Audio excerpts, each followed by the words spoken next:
Louvado seja o nome do Senhor. Nós estamos na nossa segunda celebração desse domingo, 11 de abril. Que privilégio nós nos encontrarmos aqui na noite desse dia, onde eu tenho convicção e certeza que Deus quer falar ao seu coração, como foi hoje no culto pela manhã. E nós vamos iniciar orando, pedindo que Deus esteja abençoando a sua vida, o seu coração, para que algo novo de Deus se estabeleça no seu coração. Vamos orar neste momento. Pai, que privilégio, que alegria nos encontrarmos aqui para estarmos neste culto de louvor e adoração ao maravilhoso nome do nosso Deus. Que tudo que for feito aqui, Senhor, seja feito para glorificar, para exaltar o Teu nome. Nós oramos pedindo que o Senhor esteja usando o louvor, que o Senhor esteja usando também a palavra, para que chegue ao coração de cada um. Essa é a nossa oração, em nome de Jesus, nós oramos. Amém. Vamos adorar a Deus, dizer para Ele que Ele é bom, e o amor dEle dura para sempre. Nós adoraremos a Ele, não importa a circunstância que nós atravessemos, Deus continua sendo bom. Amém?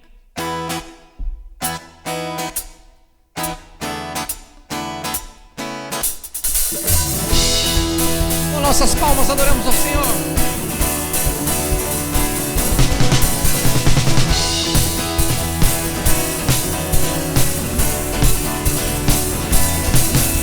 Senhor, Tu és bom, Tua misericórdia é para sempre.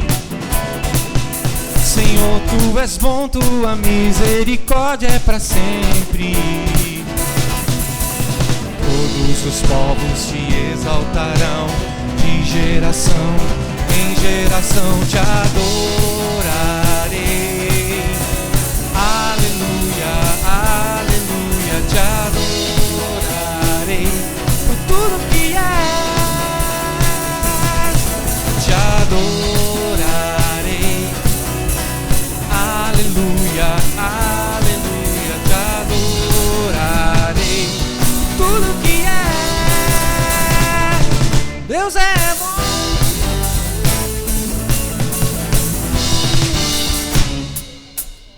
Senhor, Tu és bom, Tua misericórdia é para sempre. Senhor, Tu és bom, Tua misericórdia é para sempre. Todos os povos Te exaltarão, de geração em geração Te adorarei. Aleluia, aleluia, Te adorarei. Por tudo que és, Te adorarei.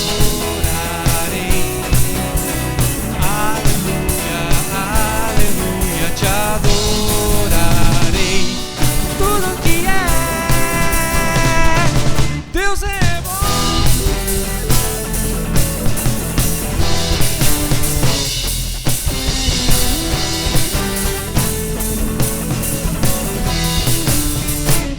Sim, Deus é bom o tempo todo, o tempo todo. Deus é bom. Sim, Deus é bom o tempo todo, o tempo todo. Sim, Deus é bom. Deus é bom o tempo todo, o tempo todo. Deus é bom. Sim, Deus é bom o tempo todo, o tempo todo. Deus é bom.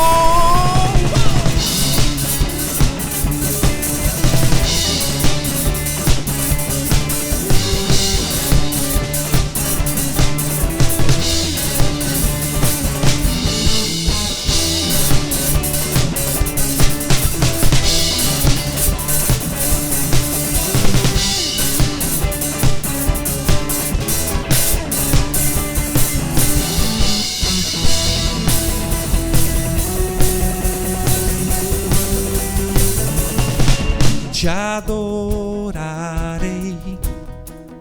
Aleluia, aleluia, Te adorarei. Por tudo que é, Te adorarei. Aleluia, aleluia, Te adorarei.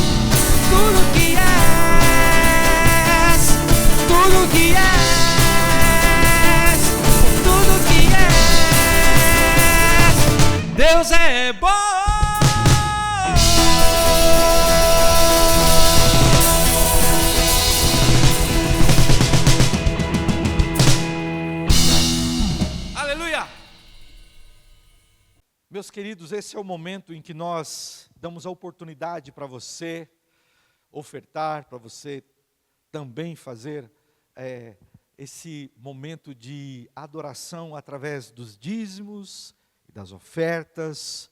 Você deve estar vendo aí na sua tela as informações. Então, neste momento, com alegria no seu coração, com devoção, que você faça, não numa atitude de devolver para Deus, mas numa atitude de gratidão, sabendo que todas as coisas que chegam em nossas mãos, veio das mãos do nosso Pai, a saúde, a vida, o trabalho. E quando nós ofertamos, quando nós estamos entregando o nosso dízimo, nós estamos fazendo para a obra do Senhor.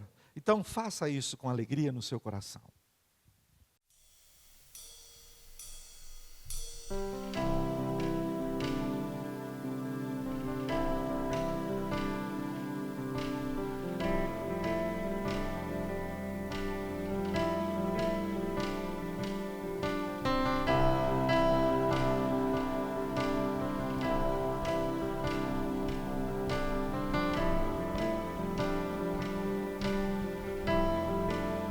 Lá na cruz, meu passado, minhas dores e aflições.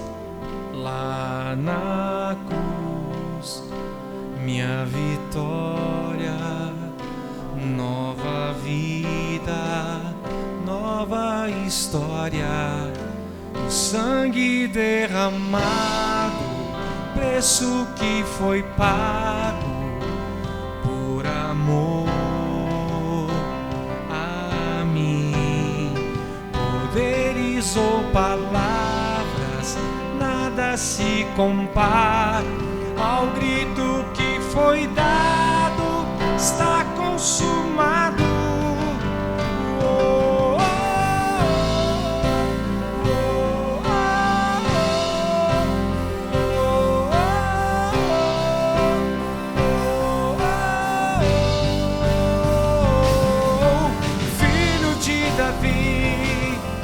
Preciso de um milagre, tem misericórdia de mim. Quebra as correntes, cura minhas feridas. O grito já foi dado na cruz.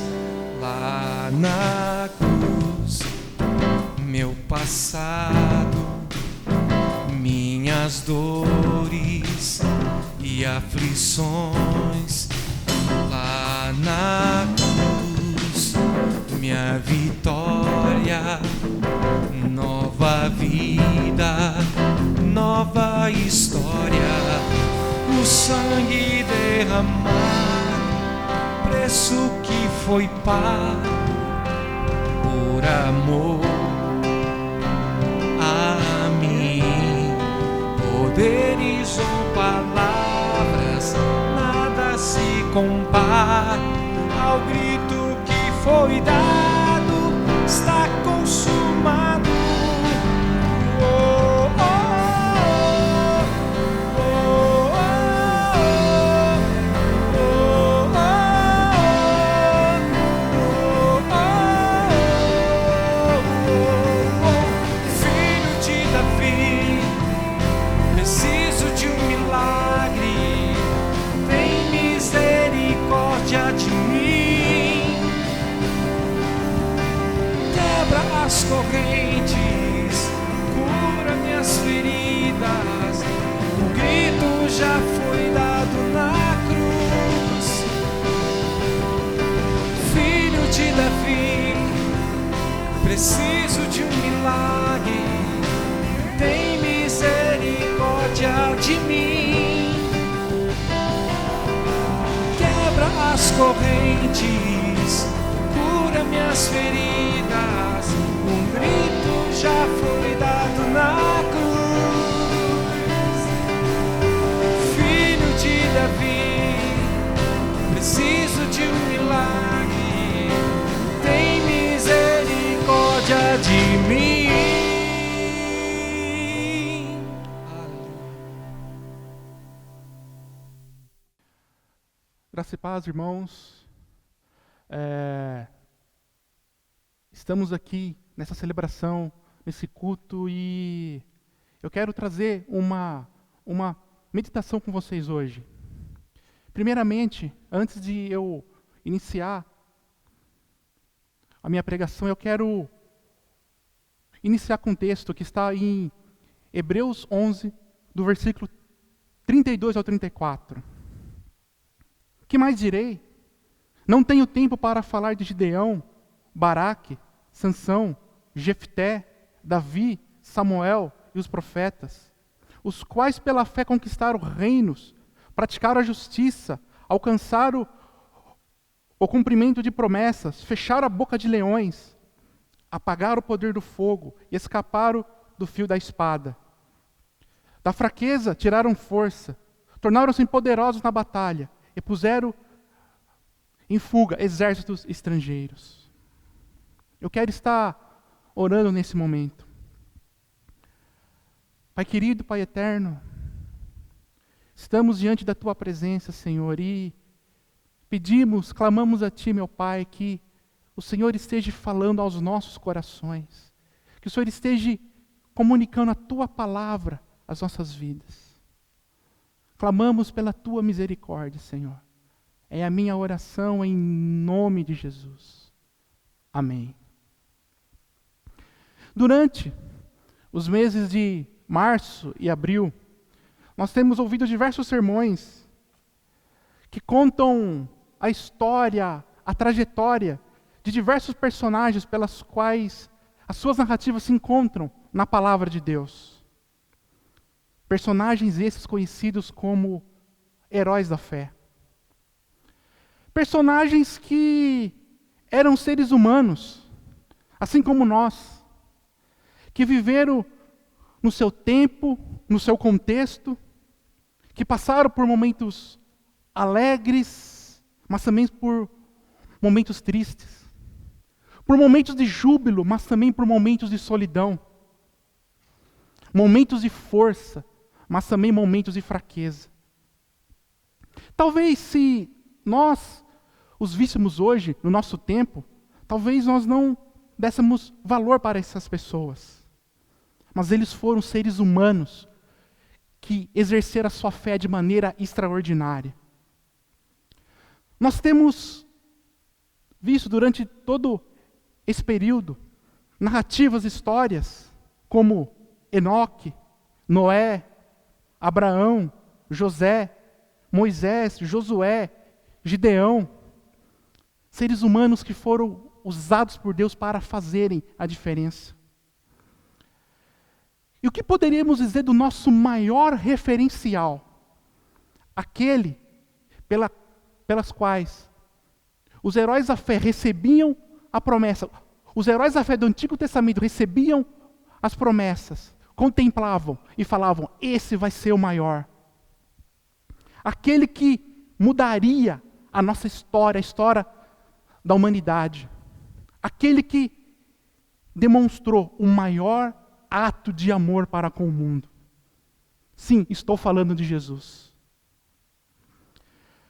Todos esses heróis da fé, eles enfrentaram crises em seus tempos. E no momento atual que nós passamos, nós estamos enfrentando uma pandemia, uma crise que tem causado desespero, tem causado uma situação desoladora. Uma situação que, independente da classe social, do nível intelectual, da situação financeira, todos sofrem com essa crise. E a pergunta que eu faço é: qual o papel da igreja diante dessa situação? Pergunto: qual é o teu papel, meu irmão, diante dessa crise que o nosso Brasil tem passado? Nós temos conhecido os heróis da fé e nós podemos aplicar muitas de suas lições na nossa vida contemporânea. Porque muitos desses seres humanos usados por Deus passaram por crises, por momentos difíceis. E E nesse culto, nessa celebração, eu quero compartilhar com vocês a vida do profeta Eliseu. A vida do profeta Eliseu nos ensina marcas que a igreja de Cristo precisa ter no mundo atual. E eu quero apontar, compartilhar com vocês essas marcas do profeta Eliseu. A primeira marca que nós vemos é a prontidão. E eu queria ler o texto de 1 Reis 19, do versículo 19 ao 21. Então Elias saiu de lá e encontrou Eliseu, filho de Safate. Ele estava arando com 12 parelhas de bois e estava conduzindo a 12ª parelha. Elias o alcançou e lançou sua capa sobre ele.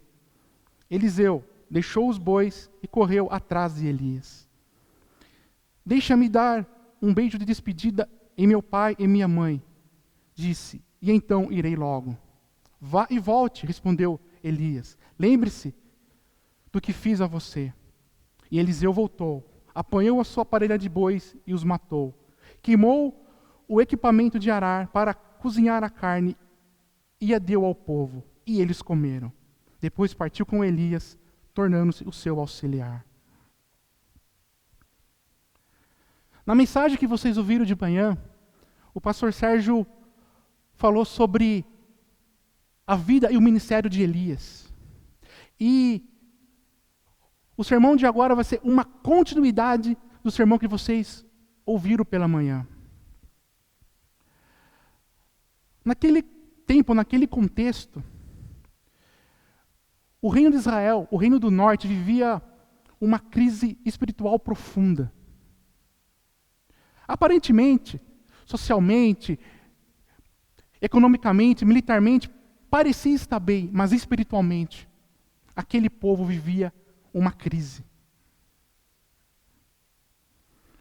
Aliás, eles eram governados por um rei que conhecia Deus, mas não o adorava. Influenciado por uma mulher, pela rainha Jezabel, que levantou uma perseguição muito grande contra os adoradores de Deus. E nesse período de crise espiritual, Deus levantou o profeta Elias, um porta-voz para o reino do norte. Esse profeta tinha a incumbência de ser um instrumento usado por Deus, um despertar de uma nação para uma fé genuína no verdadeiro Deus, um instrumento de avivamento para aquele povo. O profeta Elias passou por grandes dificuldades, teve um árduo ministério, mas teve um ministério com manifestações poderosas do poder de Deus. Mas o ministério de Elias chegava ao fim. Mas o ministério profético precisaria continuar. Elias se dirige a um pequeno vilarejo, a um jovem israelita. Dos muitos jovens israelitas daquela época, ele escolhe um jovem agricultor que cuidava da lavoura da sua família. E sobre aquele futuro profeta, Elias coloca a sua capa como sinal do chamado ao ministério. Há uma história de um menino ali, nos seus 9, 10 anos, que ao perder os seus pais, ele perdeu o seu pai, logo em seguida ele perdeu a sua mãe. E esse jovem garoto, ele precisava sobreviver, precisava ter o seu pão de cada dia. E ele se propôs a estar trabalhando, ajudando as pessoas. Ele morava perto de uma cidade litorânea, onde ele ajudava os passageiros com as suas bagagens. E um certo capitão de um navio, ele viu aquele garoto e disse: menino, venha trabalhar para mim, venha trabalhar no meu navio. Eu vou te colocar para fazer pequenos serviços. Aquele garoto disse: Senhor, eu estou pronto. Aquele capitão ficou impressionado com a prontidão daquele menino. Aquele menino, sendo que seus pais o ensinaram nos caminhos do Senhor, foi servir aquele capitão, mas também ele evangelizou toda aquela tripulação daquele navio. A responsabilidade pousou sobre os ombros de Eliseu, porque ele tinha sido escolhido não por Elias, mas por Deus. Assim como o profeta Elias incumbiu Eliseu no ministério profético, Jesus tem incumbido a sua igreja ao ministério profético em nosso tempo. Assim como Deus escolheu Eliseu para ser instrumento de bênção para a nação de Israel, Deus tem escolhido você, meu irmão, para ser instrumento em nosso país. Você crê que Deus é o Deus único e verdadeiro? Você crê que Jesus é o seu Senhor e Salvador? Então você está incumbido de aceitar o chamado que Cristo colocou sobre você. Talvez você pergunte, mas, Sérgio, como que eu posso fazer isso? Eu tenho os meus interesses, eu tenho que cuidar das minhas coisas, dos meus negócios. Ok. Vocês se lembram quando Jesus iniciou o seu ministério, quando ele chamou os seus primeiros discípulos? Jesus passeando ali pela praia do Mar da Galileia, ele avista um grupo de pescadores e se dirige a dois deles, a Pedro e André, e diz o seguinte: sigam-me e vos farei pescadores de homens. Logo em seguida, logo mais adiante, ele vai buscar mais duas pessoas, mais dois pescadores, Tiago e João, e ele faz o mesmo convite: sigam-me. O que aqueles homens fazem? Qual foi a atitude daqueles pescadores? Deixaram tudo para seguir a Jesus, se mostraram prontos a servir a Deus. Nesse texto de 1 Reis, capítulo 19, Eliseu ele se despede da família e segue Elias. Ele demonstra prontidão, porque ele sabia que ele exerceria um ministério profético para aquela nação.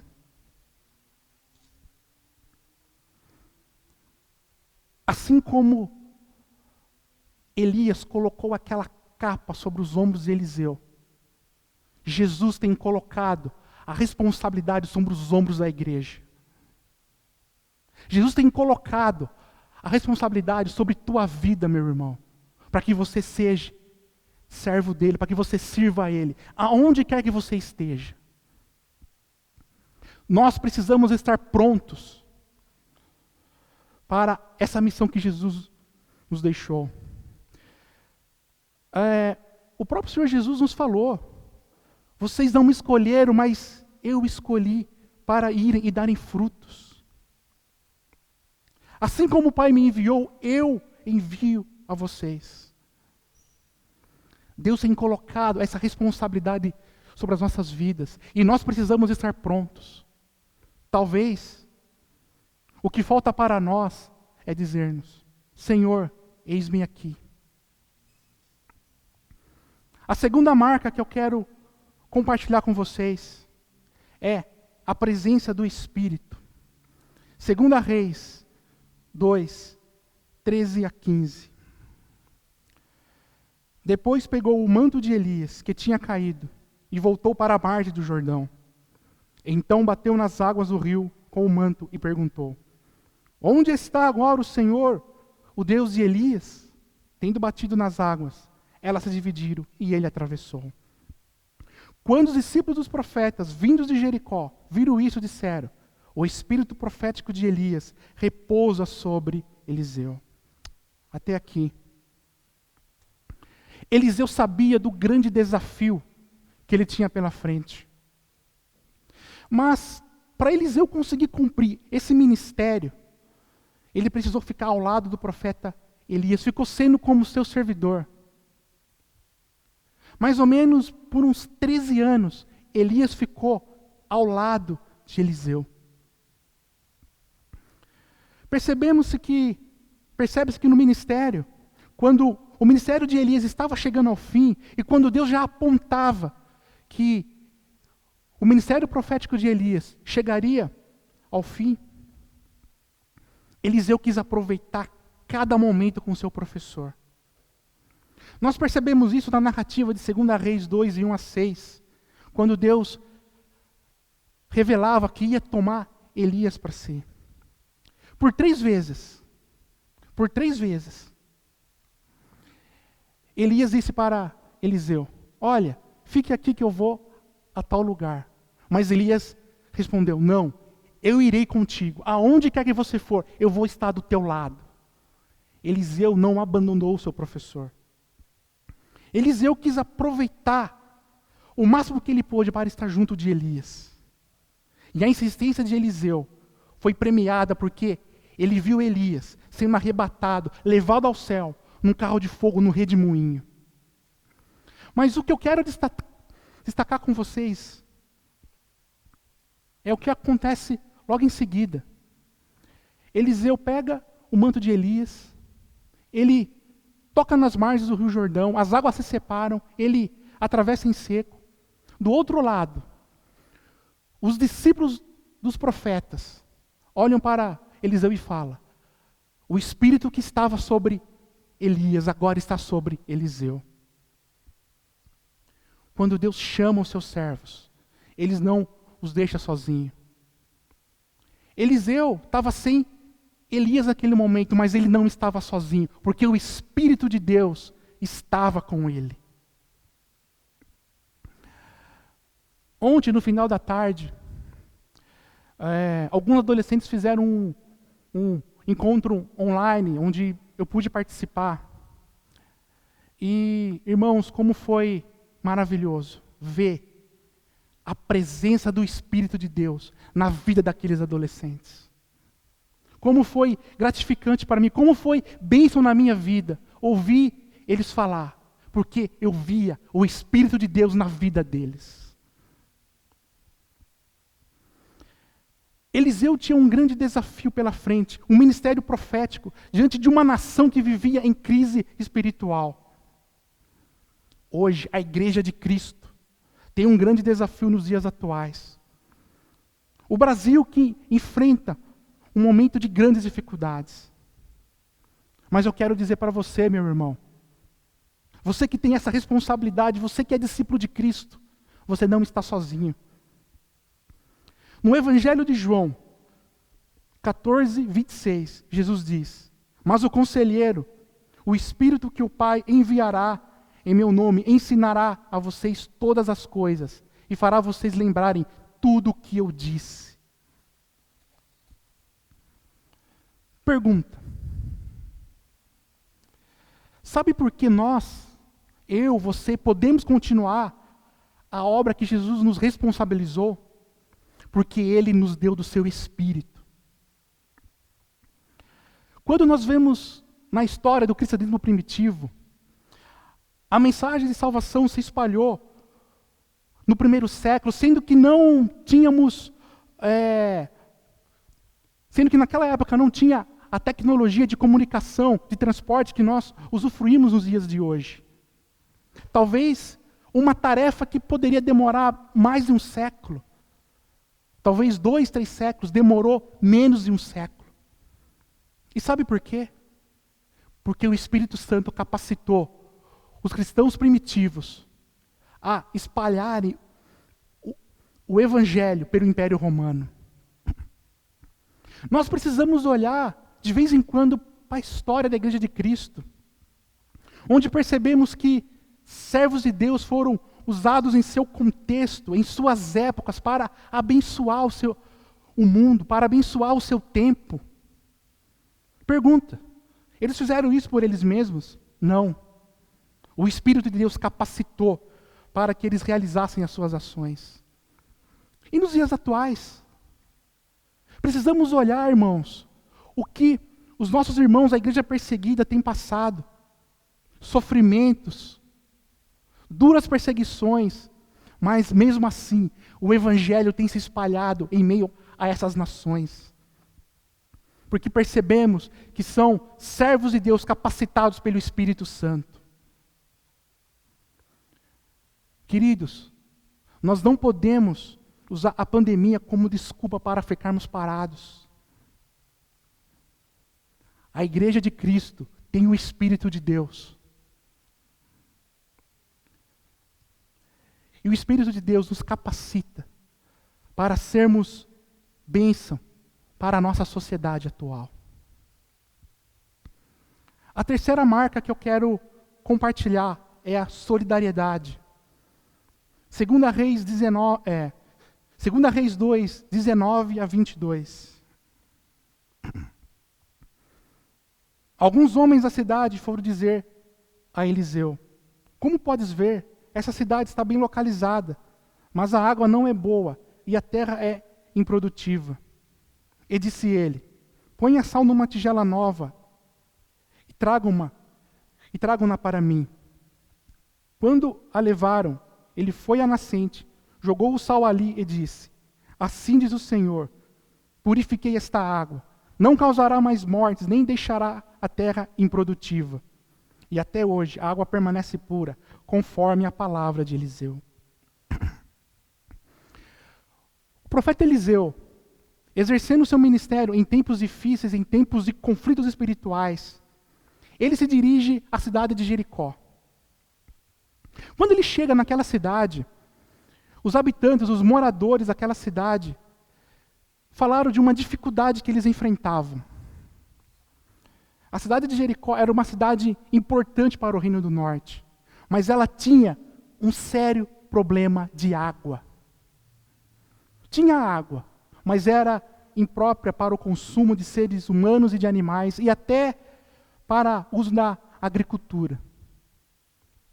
Irmão, tente imaginar a aflição daqueles moradores, porque sem água aquela cidade não sobreviveria.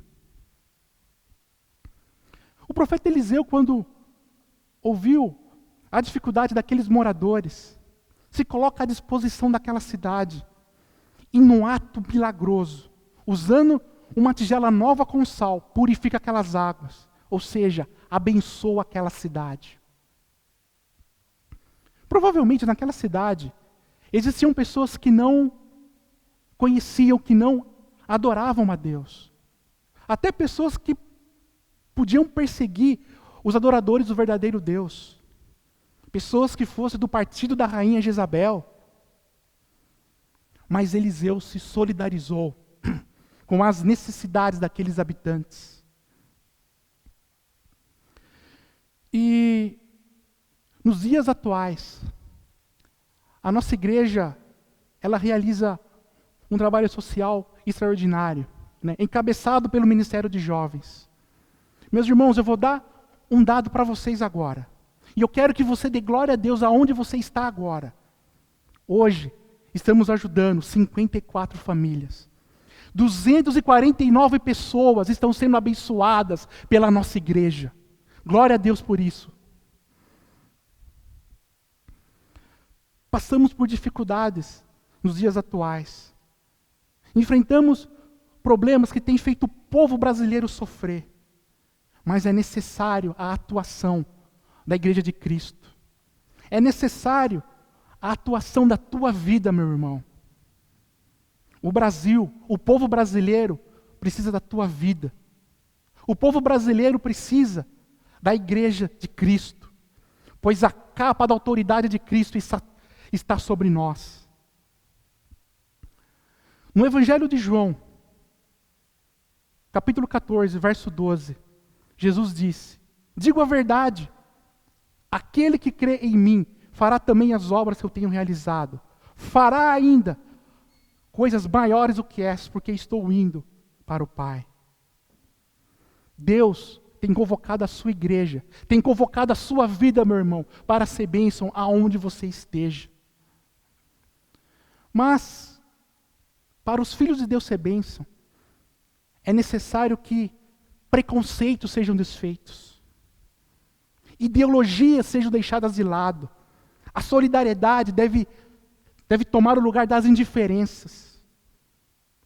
Nós não podemos nos colocar como superiores, nós temos que nos colocar como espírito solidário, chorar com aqueles que choram, ter misericórdia dos aflitos, consolar as almas angustiadas. A igreja de Cristo, nós como povo de Deus, precisamos ser menos julgadores e mais solidários. O profeta Eliseu, ele foi solidário com aquela cidade.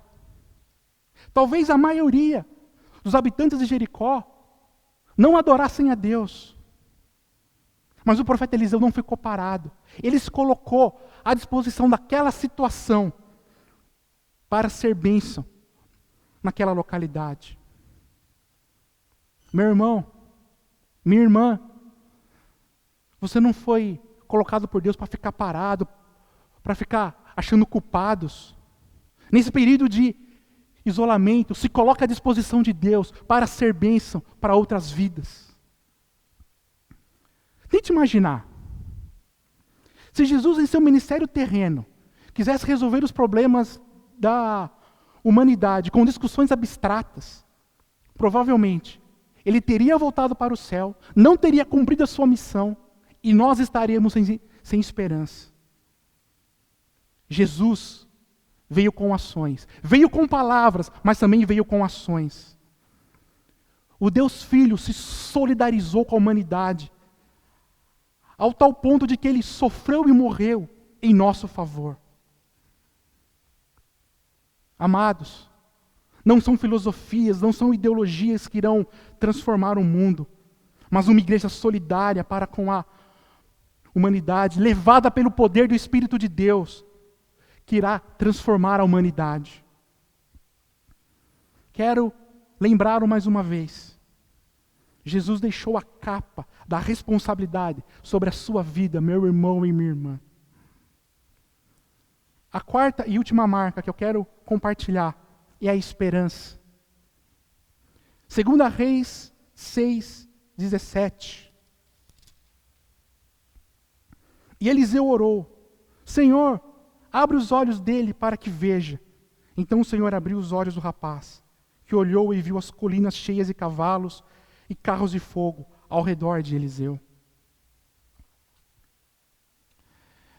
O profeta Eliseu foi colocado no meio de uma batalha. Deus o colocou no meio de uma guerra. O reino de Israel estava travando diversas batalhas com o reino da Síria. E o rei da Síria estava procurando fazer emboscadas para vencer o exército de Israel. Só que Deus usou a vida do profeta Eliseu, revelando os segredos que aquele rei tinha, que o rei da Síria tinha contra o exército de Israel. A ponto que o rei da Síria, inconformado com isso, mandou o seu exército atrás do profeta Eliseu. Irmãos, pense bem, um exército atrás de um homem. Eliseu se encontrava na cidade de Dotã, e o exército sírio cercou a cidade de madrugada. Quando o servo de Eliseu levantou de manhã, viu aquele exército cercando a cidade, e sabendo que eles estavam atrás de Eliseu, entrou em desespero. Foi correndo falar para o profeta: Senhor, estamos perdidos. No entanto, é interessante que Eliseu ele não se desesperou naquele momento. Ele não ficou atordoado, não entrou em pânico. O profeta Eliseu simplesmente confiou em Deus, confiou no único e verdadeiro Deus. Aquilo que o servo do profeta Eliseu via era o desespero. Ele enxergava uma situação difícil que estava diante dele. Mas o profeta Eliseu enxergava a vitória, enxergava a esperança. Eliseu, ele convivia no mundo material, mas contemplava o mundo espiritual. É difícil os tempos que nós estamos vivendo hoje. É difícil falar de esperança até nesse momento. Parece que quando nós vemos os dias atuais, parece que a situação vai piorar cada vez mais. Sabe, aquela luz no final do túnel, parece que ela está desaparecendo. Mas o que eu quero deixar para você, amada igreja, Assim como aquele servo de Eliseu via as dificuldades, até o momento em que o profeta Eliseu orou, e aquele servo viu a glória de Deus. Sim, meu irmão, minha irmã, o que eu quero dizer para você, mesmo diante dessas dificuldades, a glória de Deus repousa sobre a sua vida. A glória de Deus está sobre você. E nós podemos ter essa esperança porque nós não estamos sozinhos. Meu irmão, Deus tem visto cada lágrima. Deus tem ouvido cada oração, cada súplica, cada choro. Deus tem acompanhado as nossas aflições. E a glória dele tem estado sobre nós. Em Romanos, capítulo 8, verso 18, o apóstolo Paulo diz o seguinte: considero que os nossos sofrimentos atuais não podem ser comparados com a glória que em nós será revelada. Hoje, a glória de Deus repousa sobre nós, sobre os seus discípulos. Mas haverá um dia em que a glória será revelada de maneira plena em nossas vidas. Meus irmãos, o que nós passamos é passageiro. Nossa vida é passageira. Essa pandemia vai ser passageira. Mas a nossa vida com Cristo, ela é eterna. Hoje enfrentamos muitas dificuldades. Hoje somos afligidos pelo luto, pela tristeza, pelos sofrimentos. Muitas vezes essas dificuldades têm nos desanimado, têm nos entristecido. Mas eu quero deixar para vocês uma última palavra que se encontra em Romanos 8, 28. Sabemos que Deus age em todas as coisas para o bem daqueles que o amam, dos que foram chamados de acordo com o seu propósito. Meu irmão, minha irmã, você está passando por dificuldades hoje. Mas Deus está contigo nessa dificuldade. E sabe por que Ele está contigo? Porque o melhor de Deus vai vir para você ainda. A glória de Deus repousa sobre você. Mas essa glória será revelada de maneira extraordinária na sua vida. Deus tem preparado o melhor para o seu povo, o melhor para os seus escolhidos. Hoje é um momento de tristeza, mas essa tristeza é passageira, porque nós estamos sendo preparados para a alegria eterna. Concluindo, quando nós vemos a vida do profeta Eliseu, nós podemos perceber que são lições para a nossa época, para o nosso contexto. Que nós possamos estar prontos para servir a Deus, que nós possamos dizer: Senhor, eis-me aqui. Que nós possamos compreender que nós não estamos sozinhos nessa nossa viagem aqui, nossa viagem passageira. Nós temos o Espírito de Deus que está junto conosco, que está ao nosso lado, nos dando poder, nos acompanhando. Que como igreja, como discípulos de Cristo, nós possamos ministrar para outras vidas, com um sentimento solidário, com um sentimento de amor, de misericórdia. Meu irmão, creia, tenha essa esperança. A glória de Deus está sobre você. Você não foi abandonado sozinho. Deus está do teu lado. A glória de Deus está ao teu redor. Deus quer que você seja bênção na onde quer que você esteja. Eu quero orar com vocês nesse momento. Colocar as nossas vidas diante do altar de Deus. Meu Deus, meu Pai,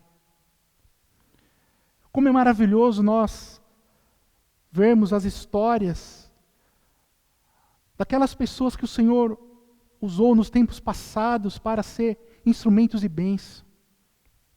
Que vidas preciosas, maravilhosas que eles foram. Que maneira extraordinária que o Senhor usou a vida deles. Pai, assim como esses heróis da fé agiram em suas épocas, em seus tempos, nós também queremos ser assim. Que nós possamos estar com o nosso espírito pronto para te servir. Pai, que nós possamos sentir sim a tua presença, a presença do teu Espírito a cada momento de nossas vidas. Meu Deus, que o Senhor nos conceda um espírito solidário para que nós possamos ministrar ao mundo. E que nós possamos, ó Deus, contemplar a tua glória na vida dos teus servos, sobre a nossa vida, sobre a vida da tua igreja. Essa glória maravilhosa, essa glória incomparável. Pai querido, eu peço a Ti, Senhor, esteja com aqueles meus irmãos, aquelas minhas irmãs que estão nos assistindo nesse momento. Esteja com as Tuas bênçãos, ó Pai, entrando em seus lares, em suas vidas, abençoando suas famílias, consolando os seus corações, os fortalecendo nesse tempo difícil.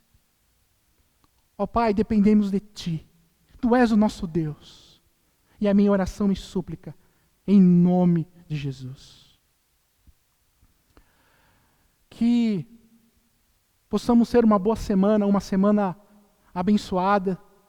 E eu desejo para você, meus irmãos, que a glória de Deus esteja sobre vocês essa semana. Que Deus os abençoe grandemente. Né? Vamos continuar caminhando, vamos continuar confiando em Deus. Porque o melhor de Deus ainda está para vir sobre nossas vidas. Tenha uma boa semana. Deus abençoe vocês. Amém.